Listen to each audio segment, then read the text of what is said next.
Իրանը կողմ չէ սահմանային փոփոխություններին։ Այս մասին իրանցի տարբեր պաշտոնյաներ բազմիցս հայտարարել են։ Հայաստանի հետ ընդհանուր սահման ունենալն անվտանգ է, ինչը նույնը չէ օրինակ Ադրբեջանի դեպքում։ Իրանն Իսրայելի հետ խնդիր ունի, բայց Իսրայելն ու Ադրբեջանը միմյանց ռազմական օգնություն են փոխանցում, ավելին, տեղեկություններ կան, որ Ադրբեջանի տարածքում իսրայելական ռազմաբազա կա։ Հետևաբար Իրանն Ադրբեջանին ճանապարհ առաջարկելով ու տարածաշրջանում ռազմական էսկալացիաներին դեմ լինելով սեփական անվտանգային հարցն է կարգավորում։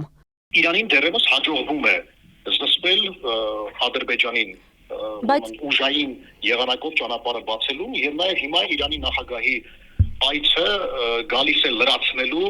ուժային ճանապարհի նաեւ դիվանագիտական եղանակով։ Եթե Իրանի գործոնը չլիներ, Ադրբեջանը հիմա վաղուց հարձակված կլիներ եւ ռազմական ճանապարհով այս միջանցքը